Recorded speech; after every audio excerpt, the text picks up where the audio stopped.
What is going on, guys? It's Nicholson and I'm back again with another video, you know what I'm saying?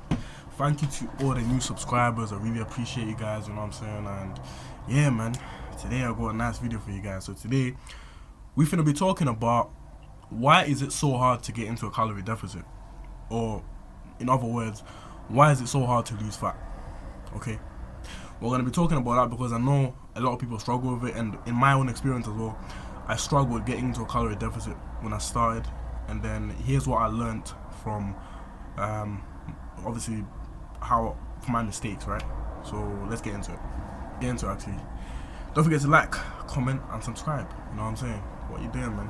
Join the famski, bro, you know what I'm saying? Anyways, why is it so hard to get into a calorie deficit? Well, I'll tell you a few things. The first one, humans were creatures of habit, right? So if you're used to eating junk food, you're used to eating certain kinds of food, it's going to be really hard for your body or for your mind or for you to adjust to a new eating or to a new way of eating, right? So for example, if every day you were used to eating pizza, burgers, ice cream, cookies, you know, all the good stuff, you know what I'm saying? If you're used to doing that, it's going to be really hard for you to transition to eating less processed food, less calorie dense food. It's going to be really challenging and difficult for you to be like, oh, instead of having pizza today, I'm going to have chicken, broccoli and rice. Like, it's going to be really hard to do that, right? So how did I overcome this issue, right? So what I did was that used to be me, by the way, the person who would eat pizza, ice cream, burgers, cookies, anything I could get my hands on, I'd eat it, right? And a lot of it at that. So the way I got over this issue, guys, is I found lower calorie alternatives of the foods I really love to eat, right? Obviously there's exceptions that you can't really find lower calorie alternatives and you're gonna have to actually give them up, but for most food they have lower calorie alternatives. So for example, a regular pizza has about, give or take, 1800 calories, so 1800 calories, which is a lot of calories, guys. That's more than half your daily recommended amount of calories, if you're an average guy. And if you're a girl, that's way over your daily your recommended amount of calories. But anyways, a regular pizza you get from, I don't know, Papa John's, Domino's, Pizza Hut, wherever you get your pizza from, has 1800 calories. However, if you go to one of these supermarkets, like a frozen pizza or something like that, yeah, it doesn't taste as good, but it still tastes really good. And you're probably looking at like 600, 700 calories for this pizza. Now, straight off the bat, that's a massive improvement, right? You're still getting something you love to eat, but at a lower calorie version.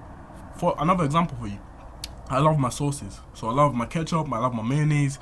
Call me weird if you want to, I don't care. That's me. I love those sauces, right?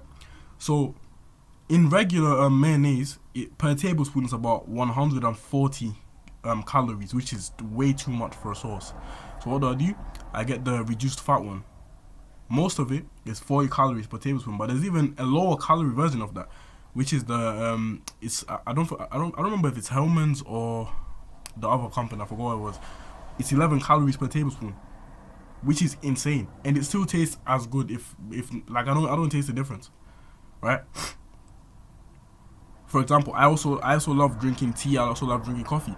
What do I also like? Sweets inside. So I love putting bare sugar in there. So like I used to put 4 teaspoons of sugar inside my tea and coffee. But what did I do to find the alternative? Sweeteners. 0 calorie sweeteners, right?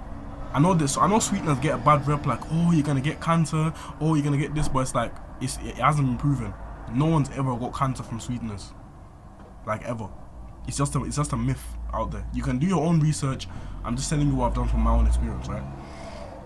So yeah, that's how I got over that first hurdle, where it's like it's hard to adapt to a new way of eating. However, what makes it 10 times easier is finding lower calorie alternatives of the foods you're already eating, right? Because it's kind of ridiculous to think about it, to go from you're eating all this amazing food, pizza, ice cream, all this stuff, and now you're just eating bland, tasteless food, right? Like you're never gonna stick to that diet for a long time. You're gonna get sick of it really quickly, right? And you're gonna go back to your old ways. So a good way of transitioning, right, is finding low calorie alternatives, right?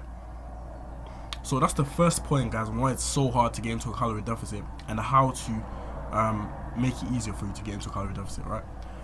The second point on why it's so hard to get into a calorie deficit is, guys, you know, in foods such as, guys, food just tastes so damn good. Let's be real, let's be honest. Like, in coffee, right? How many of you would want to drink black coffee? How many of you would want to drink black tea? It sounds so bland, it sounds so disgusting, it sounds so boring. But guys, I am telling you right now, making the simple change of stopping adding milk into your coffee or your tea is going to make a massive difference to your physique. You're probably like, what? I promise you guys, when I was in a plateau, right, I was struggling to get out of this, like, out of this body type where it's like, I look like I've lost weight, but I still look a bit fat and I haven't got that much muscle. And I thought I was eating in a deficit, but I didn't know what else I could tweak. So I was like, you know what, let me stop adding milk into my tea, into my coffee, into anything. Let me stop adding milk. And long and behold, I started losing weight again. Crazy how that works, right? So guys, there's something in your diet, right, where you can make tweaks, okay? Yeah, it won't taste as good as the thing that has milk or whatever, but you'll see better results. Trust me. Alright?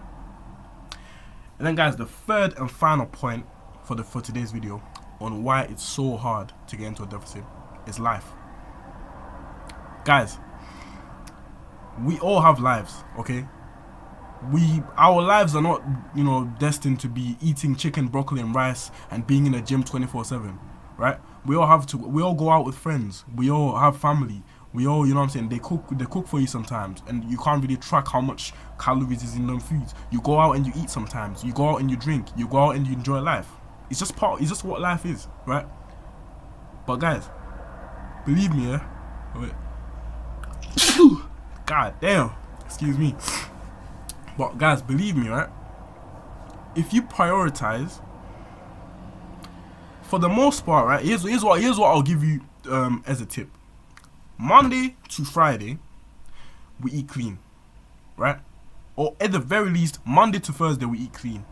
Friday and Saturday, you can have one meal in each of those days where you can eat whatever you want, right? Guys, the reason why I'm saying this is because you don't want to go you don't want to go for the whole time eating the same stuff, not having anything you enjoy, because guys, that's the fastest way to get off your diet. You're gonna despise your diet so much, you'll be like, oh, I can't wait to get off this. But if you tell yourself, okay, Monday to Thursday, Monday to Friday, I'm gonna have A, B, C, you know what I'm saying, these healthy foods. Friday and Saturday, or just Saturday and Sunday, whatever you want, I'm gonna have one meal where I treat myself. I can have whatever I want. Now, don't you think you'll be more likely to stick to your diet that way? Don't you think it will be easier for you to get into a calorie deficit that way? Right? It's not, guys, it's not easy, right? This is by no means this is probably one of the hardest things you'll ever do. But guys, I promise you, if you just delay your gratification just a little bit and you keep going, the biggest way to lose fat is keep going. That's the best way to lose fat, because eventually you figure out what your weaknesses are and you fix them. But you need to be on your journey for long enough to figure all these things out, right? So anyways, guys, I hope you enjoyed that video. If you did, don't forget to like, comment and subscribe. I hope you have a good day, you know what I'm saying, and I'll catch you guys in the next video. Alright, in a bit.